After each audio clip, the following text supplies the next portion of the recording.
Hello, my name is Sean from EP Training Services Limited, small independent family-run HGV training company down here in Surrey.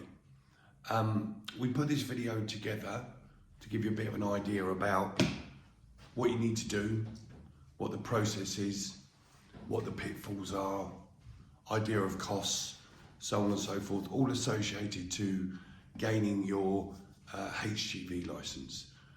Things have changed a little bit since November 2021. The DVSA changed the rules as to how you go about getting your lorry licence, and also for lorries from September the 10th 2009 there is also a requirement to do driver CPC. So it can get a little bit confusing about what you need to do and how you need to do it. So we're going to do this video just to explain step by step what the processes are.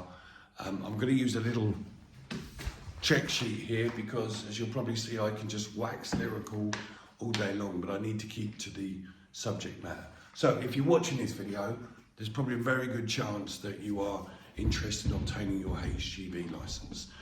And as far as how you go about obtaining an HGV licence, before you start anywhere, you must first have a UK driving licence, full car driving licence. Unfortunately, unlike the days pre-1997, you can't go from nothing straight to class 1.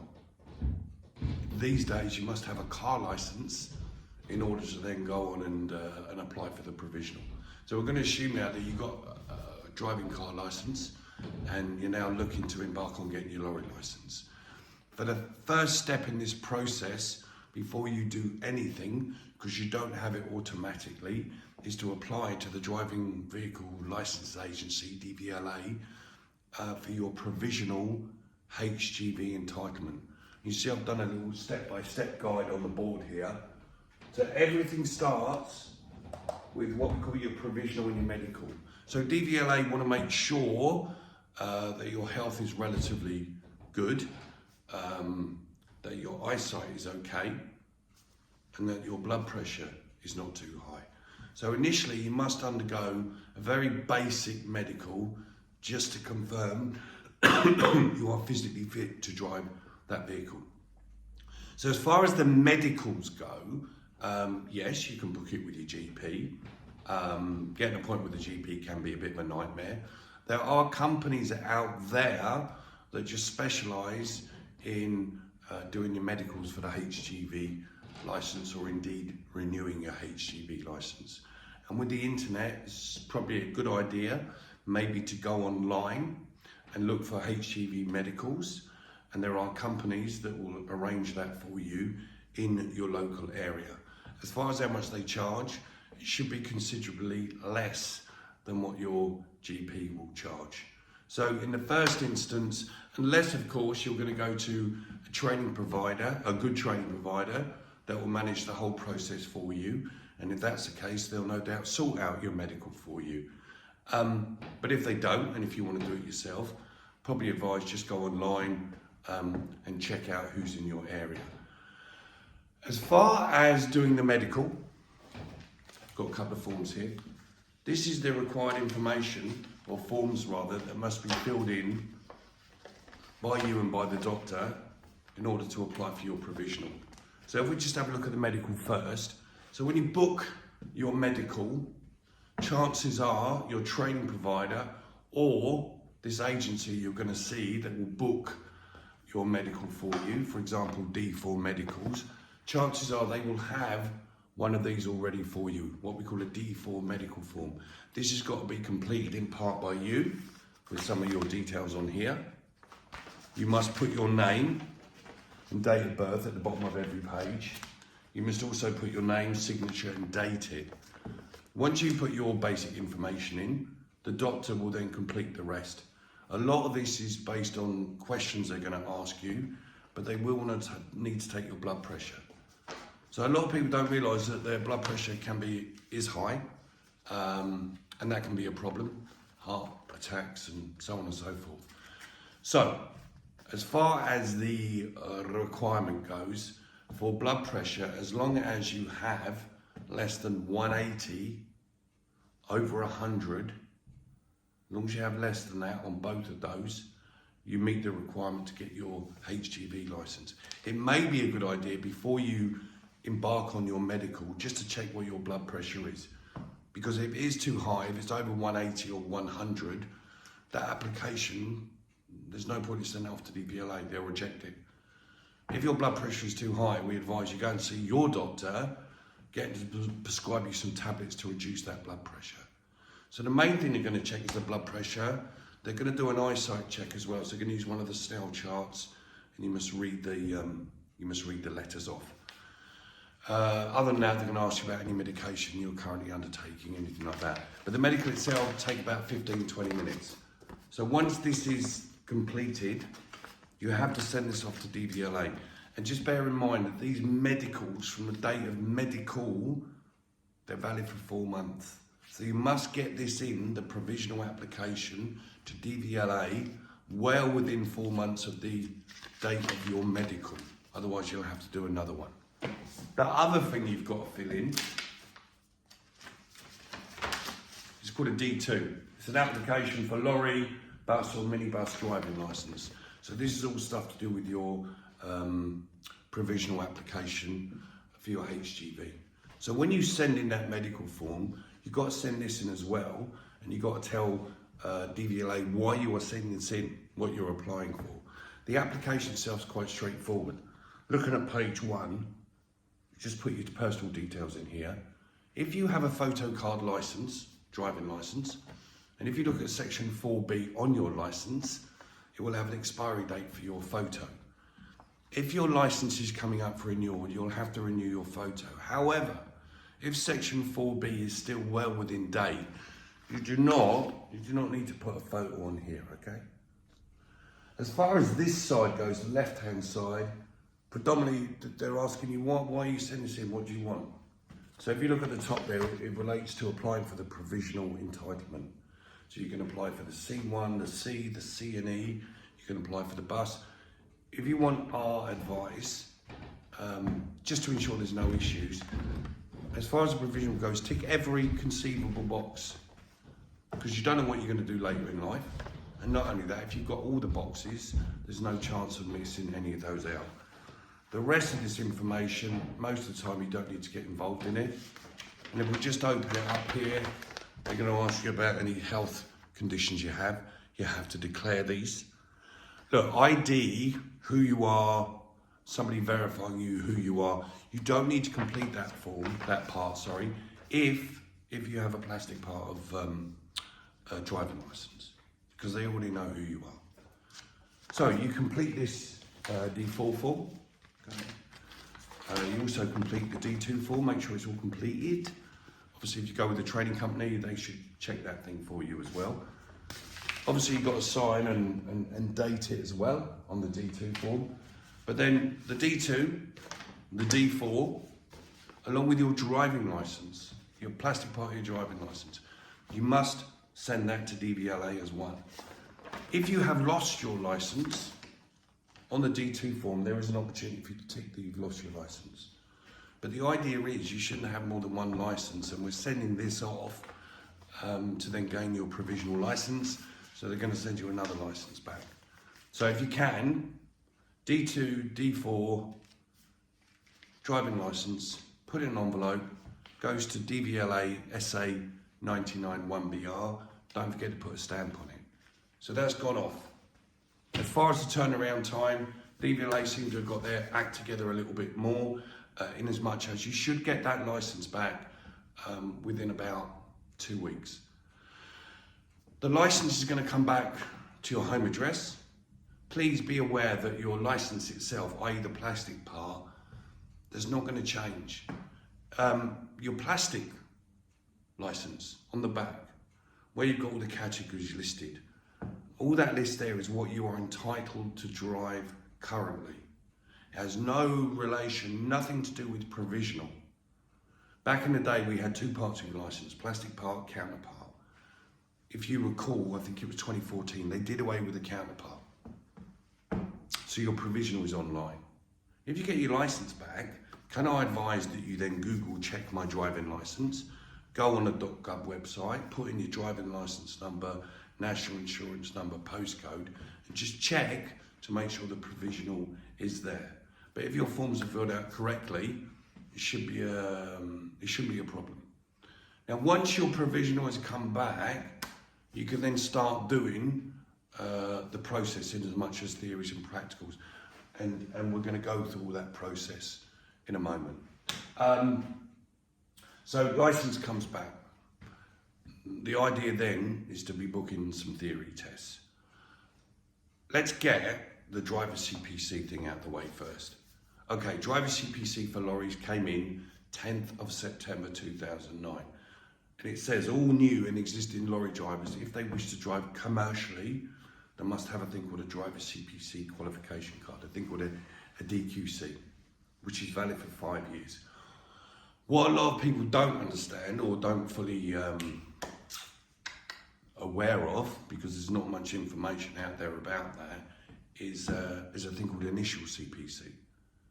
So there's two types of driver CPC, and it's very important that you do the right one, because if you do the wrong one, ultimately you won't get your driver CPC card. So here's the deal, right? There's two CPCs. One is what we call the periodic CPC, the 35 hours every 5 years. It's not on here, and I'll explain why in a moment. So here's the criteria. If you have, or you have had, so whether you've got one now that's valid or whether you've got one that's expired, a DQC, a driver CPC card for lorries, you do your 35 hours. If you don't meet that criteria, then you must have passed your HGV, so that's a license over 3.5 tons, before the 10th of September 2009. And if you don't meet at least one of those criteria, the other one is that you passed your car test, driving test, before the 1st of January 1997, and you are driving 7.5 tonners under required rights. If you meet at least one of that criteria, so you have or you have had a CPC card, you pass your HGV before September the 10th, 2009, or you're driving your 7.5 ton under grandfather rights, you do the 35 hours. You do the 5 days CPC, which we'll cover in a little bit later. Now, if you don't meet any one of those three criteria, then you must do a thing called initial CPC. So normally, if you're under the age of 40, 45 maybe, and you're doing your lorry license, chances are you wouldn't have passed pre-1997, and therefore you'll have to do a thing called initial CPC. It's really important you do the right one. So let's assume for the minute, if we can, that you don't meet any of the criteria in 35 hours, and therefore you need to do initial CPC. This process that I've written on the board that we're going to go through in a minute, that covers getting your HGV license and your driver CPC qualification card. Why? Because there's no point in doing one without the other. If you're looking for work, an employer is going to say to you, where's your HGV license? Where's your driver CPC card? So you need to get both at the same time. The other thing you are going to need for when you are working, not for when you're doing the training, is a driver card, what we call a Digi-Taco. You can apply for one of those online. Comes through within a couple of days. You can apply for one of those with a standard car license. Don't bother applying for it yet. You're not going to need it until you pass your test. Just one thing on your driving license as well. The government, the other thing they changed in November 2021, they gave everybody what we call B&E entitlement. You are now, even though you haven't done a driving test, entitled to tow a trailer over 750 kilograms. So when your license comes back, you'll see where it says B&E on the back, you will have dates in there. And that means that you can tow a trailer over 750 kilos. Right, moving on. License has come back. At that point, you then start looking at booking your theory tests. If you're with a training company, someone like us, we'll arrange all that for you. Or alternatively, it is very easy to go online and Google book my HGV theory tests. So just having a look at this thing back here, hopefully you can see it, there's a lot of modules involved. So really, since 2009, 2021, keep changing things a little bit, but fundamentally these modules need to be completed if you want to get your HGV license or you want to get driver CPC. Just one thing, HGV license, which one should you go for? There's actually 3 types of lorry license out there. Just have a quick look here. This is what we call a C1, more commonly known as a 7.5 tonner. So this is a goods vehicle over 3.5 tonne, but not more than 7.5 tonne. Not that common a vehicle for lorry drivers, partly because of the size of it as well. And in fact, 90% of people that do this license are the paramedics or the police, predominantly emergency services. And if you're looking to get your license to drive commercially, don't do the 7.5 tonne. There's no point. There's no point. Why? Because you can do the C instead. So if you are going for a lorry license, really you've got one of 2 choices. You either do the category C, or since November 2021, you can now you can actually leapfrog that, not even do that, you go straight to C and E.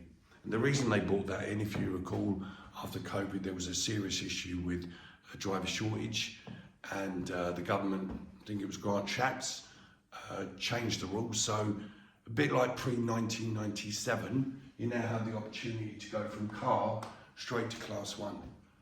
In my opinion, it's not a very good idea. Why? Because it's a very challenging driving test to pass. You have to do a reverse manoeuvre. You've got to drive that Arctic forward as well for at least an hour to the standard in order to pass the test. The thing is as well, right, if you go straight to class 1, it's going to cost you more money than going for class 2. It's a harder test. Over 2/3 of the lorries on the road, on the UK public highway, they're category C's, they're not class 1. When you pass, if you go from car to class 1, unless you know somebody in the industry that's going to give you a job, you ain't going to get a job driving class 1s. You know, employers are not going to give newly qualified class 1 drivers the keys to £160,000 bit of kit, having just passed their driving test. It's just not going to happen. The way it was before November 2021, you did your rigid licence, you can't see, you got a bit of experience up, and then at some point you went back and did the C&E. In our opinion, that's still the best idea. 2/3 of the lorries out there are these. The money, if you look at what the rates are between the C and the C plus E, it's pretty comparable, to be fair. Where you're more than likely to get a start, get work, is driving the rigids. That's how it's going to work. That's how new drivers get their start. Very seldom on a class 1. So my advice as well, right, and it's your choice, it's your call. If you want to get your HGV licence, do the rigid licence. Get some experience up. As far as class 2 salaries, you know, you're talking 28 to 40k a year. Class 1 maybe 30 to mid-50s. But the other thing as well is you have to be realistic. If you haven't got any experience and you're getting into the industry, you know, it can be quite hard. So you may have to take a deduction in salary whilst you're learning the ropes. But my advice, and it's your call, go for the category C. Much more manageable, much more affordable, much more realistic to pass, much more chance of getting some work. Okay, look, whatever you do, right, whether you do C1, C or C plus E, it's still the same process. The only difference is when you come to the driving. All right, so let's go back again if we can. Where were we? Theory tests, right. So you go online, you book your theory tests. As far as the theory tests you got to do, and remember we're including the initial CPC in this, you have to do module 1A, you have to do module 1B, and you have to do module 2. May I advise that when you book these theory tests, just book them all for the same day at a local theory test centre to you, because the thing is, if you know your subject, there's no point in going back and forth. Just smash them out in one day. So, first one you're going to do, multi-choice. There are, people don't use books or discs anymore. It tends to be apps. Now, for our customers, we set them up on a website called Driver Theory for All. a very good method of learning and studying for your theory tests. So the first theory test, more than likely you're going to do when you turn up on the day, is your module 1A, multiple choice. Oops, I didn't put the pass mark on there. So for this one, guys, you need to get at least 85 out of 100, okay? So on this driver theory for all stuff that we use, we encourage our students to just do mock tests. As far as the theory goes, you want to do as minimal as possible and still pass that test. If you did a mock test based on what you know already without any studying, out of 100 questions, you should be getting at least 80 of those questions right. Why? Because you know a lot of this stuff already. You're not learning from nothing. You already know stuff from having done your car theory test. A lot of this stuff on the multiple choice you're going to know. And the idea is just familiarise yourself with the questions and answers you're going to get in the test. And the best way to do that is to do one mock theory test a day. So if you do that, I can pretty much guarantee that you're going to pass the theory. Take your time with it, read the questions carefully, but one mock test a day should take you no more than 40 minutes. So, first one, do multiple choice, 100 questions, get at least 85 right. Do one mock theory test a day, and that'll keep your theory test worries away. Module 1B, hazard perception. So most of you would have done a hazard perception when you were going for your car license. So just to give you a heads up, you are doing exactly the same hazard perception as what you did for your car test. So when you do this hazard perception, it's not done at lorry level, but it should be, because if you're driving a lorry, the view is completely different to driving a car, which is why some of this stuff, in my opinion, is box ticking. That's all it is, you're just ticking boxes. So hazard perception, if you've done your car license in the last 20 odd years, chances are you'd have done a hazard perception, and you're going to do exactly the same one. Just a couple of pointers on that one. You're going to get loads of videos, probably like 19, 20 videos. Most of these videos, we are only looking for one hazard per video. So remember, if you're doing this simulation down the road and you see somebody waiting at the side of the road to cross the road, or further down you see a car that's waiting to pull out, you don't click, because that's not a hazard. That's a potential hazard. This test is called hazard perception. So if you end up clicking every potential hazard, you're going to click too many times, you're going to get 0 points for that particular clip, because they think you're cheating. Look, this is what you need to do. The hazard is where you need to slow that vehicle down or change direction. That's your hazard. So picking those up, I think, will be quite straightforward. The problem you'll have, you'll probably pick them up too early. Experienced drivers will look further down the road, further down the video clip, than what novice drivers will do. It's crazy, but you have to cheat it to beat it. So this is my advice. When you need to start slowing that vehicle down to prevent impeding other traffic, that's your hazard. So when you start slowing that vehicle down, you click the mouse button or press the space bar. You must then wait for 2 seconds, count your head 1, 2, and then click again. The only reason you'll fail hazard perception is because you clicked too early. So maybe with the hazard perception, on your learning app, your learning material, just spend half an hour, just familiarise yourself with how it is again, but just don't click too early. Okay, so we were talking about CPC earlier, and if you remember, you do the 35 hours periodic if you've had or you have a CPC card or passed your lorry before 10th September 2009, or you've got 7.5 tonne under grandfatherised. If you don't meet that criteria and you need CPC, not everybody needs it, but normally you will need it.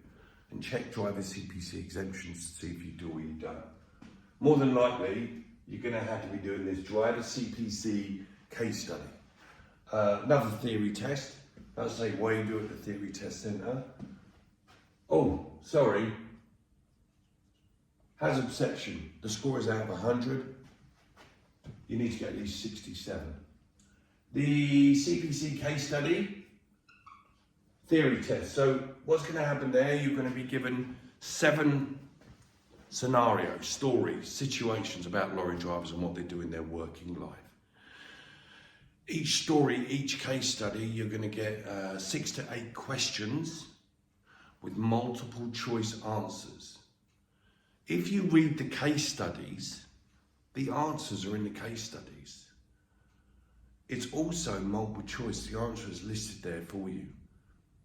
In my opinion, right, you just turn up on the day without any prior training, read the stories because the answers are in there, and the answer is multi-choice.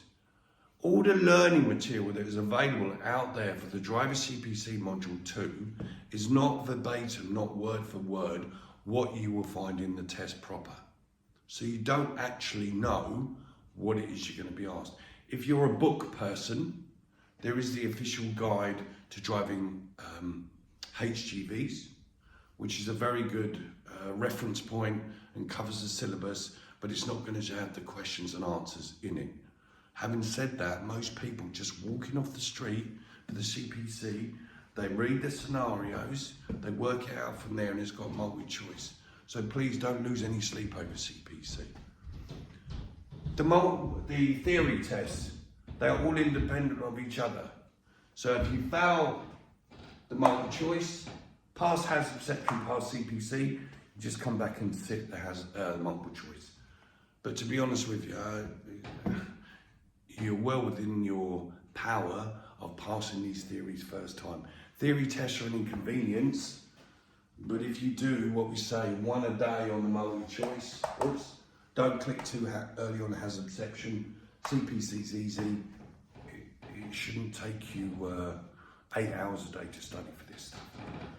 Okay, so on the theory test, remember you're going to get the result on the day. They're going to tell you how they got on. Now, assuming that you have been successful and you passed, you then move on to Module 3. And this is all to do with the driving. So the government, another change they did in November 2021, not only can you go direct to Class 1, but they changed the tests as well. They changed the test scenarios.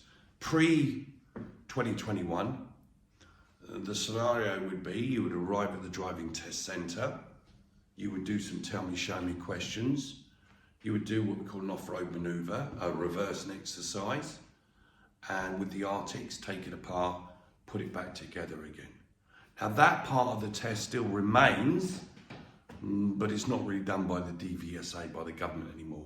They gave companies like us the opportunity to get our own test centre and our own test examiners to then train and test people for the 3A section, which is the off-road manoeuvres. So say, for example, you start a course on a Monday, chances are you're going to be doing this 3A reverse test quite early in the week.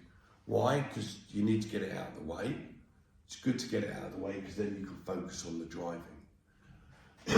So, most training companies do have their own premises for this.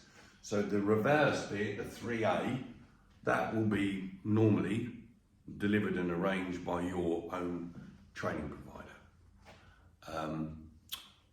If you would have failed the reverse test, the 3A, the off-road manoeuvres, for whatever reason, you can have another go the next day, which is why it's a good idea to get the reverse out nice and early, so there's still time to do another one for then doing your on-road test at the end of your course. So the on-road test, what we call Module 3B, this is an on-road driving test. So once you pass your 3A, the reverse, we're going to give you, or your training provider will give you a certificate that confirms you passed the reverse, the test.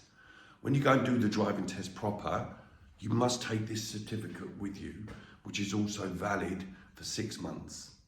So if you pass the 3A, fail the 3B, you don't have to do 3A again for another 6 months. So when you do the 3B on road, you've got to have a driving licence with you, okay? You must have that reverse test certificate as well. Turn up to the test centre, do she tell me, show me questions, and then it'll be on the road, driving forward. No reverse stuff, unless you've gone down the wrong road. We'll be driving forward for about 1 hour.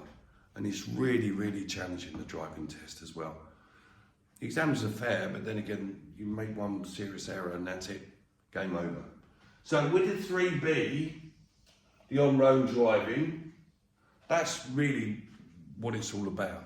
If you're doing a category C course, I can't speak for everybody, but if you're doing a category C course, normally you do like a 5-day course, Monday through to Friday. So get the reverse out the way nice and early, maybe Monday, Tuesday, and then do the on-road drive at the end of the week.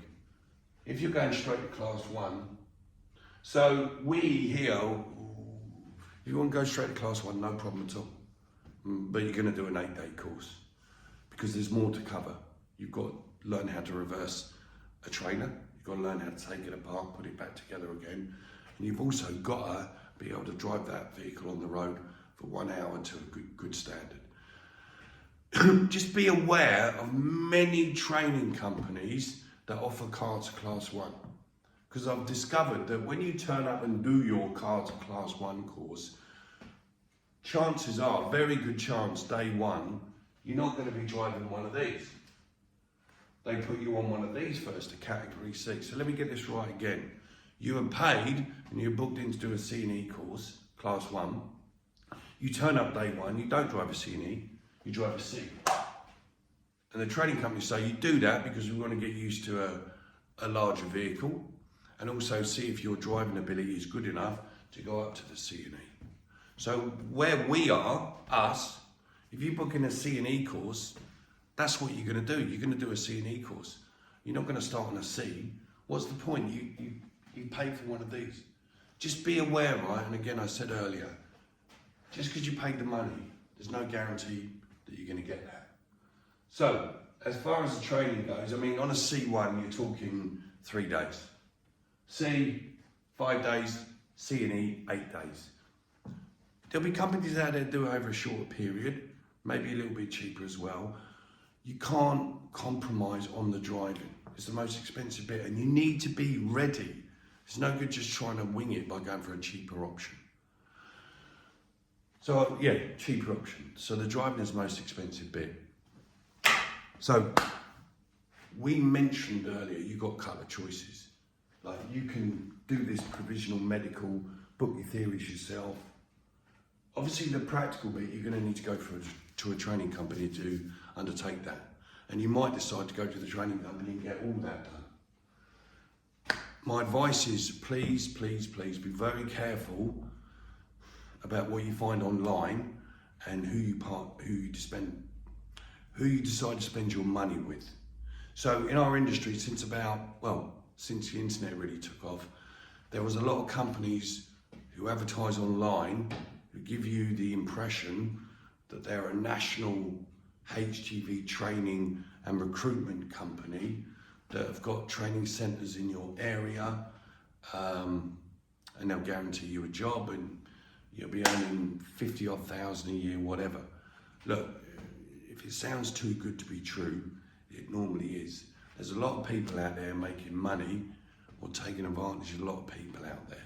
So there are brokers out there, and the brokers are ones that say that they have centres all over the UK, because in reality there's no HGV training company that has centres all over the UK. It's just made up of small independent training companies. But you've got this phenomenon, these brokers, and it's really hard to miss them. They've got very good websites, extremely good at their sales and marketing, and I'll give them their dues. On their customer service, they have raised their game. You will get a service from the brokers. What I would tell you is you are going to pay well over the odds. You're going to pay much more than what you should do, or what you should if you went direct to a local training company. So first of all, you're going to pay too much. Secondly, you're dealing with a company that doesn't actually have the vehicles or instructors themselves. So what you're doing there, you're paying a third party a premium to do something that you can quite easily do yourself by going direct. So my advice as well, before you spend any money, go and find out your local HGV test centre. I used to say to people, go and visit the training centre. I don't advise that anymore. These brokers have got wise to that. What I advise is you go to your local HGV test centre, you spend half an hour up there and you have a look, first off, to see if these vehicles that these companies have got are real, and secondly, if they're any good. So you've got brokers out there. You've also, there's not much regulation in our industry in terms of standards and so on. It's very hit and miss out there. And this is a really big ticket item. You know, this should cost you, set you back several £1,000s. Do not pay over the odds to a middleman, to a broker. Now, I can't name these brokers. I've been threatened with legal action because obviously they don't want the cat out the bag. My advice is always do due diligence. Even go onto Google and type in HGV training near me. Go and visit the driving test centre. Make sure they're bona fide.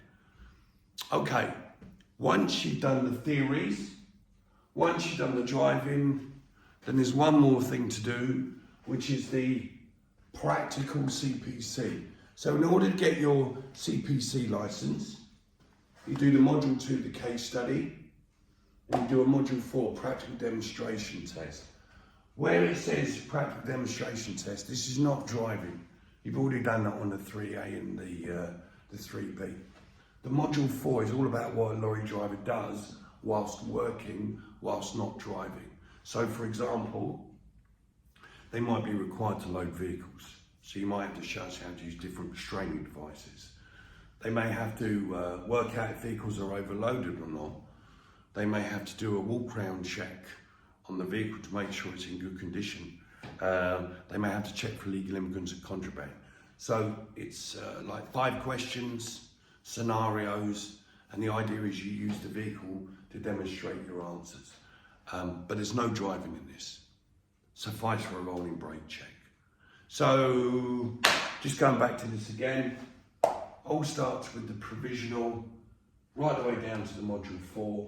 In terms of how long this should take, clock starts ticking for date and medical. You've got to be realistic, there's a bit of waiting time in all this, but from here to here, you should have it all done in about 8 weeks. I'm not here to flog my business to you. That's not what it's about. I'm in Surrey. If you're in Surrey, great, fantastic, come to us. But this is wherever you are around the country. This obviously still applies. You still got the brokers. You still got to do a bit of due diligence. I hope this has helped, and I hope this has told you a bit more about it all. Just one more thing before I forget. Once you've completed CPC 2 and Module 4, you're going to get a driver CPC card, which is valid for 5 years. If you wish to continue to drive after that 5 years, you must do 35 hours periodic CPC training before that 5 years expires. So we hope this has given you a thorough insight into what you need to do, how you need to do it, how long, what to avoid, the pitfalls, the brokers, and we wish you the best of luck in you obtaining your HGV license.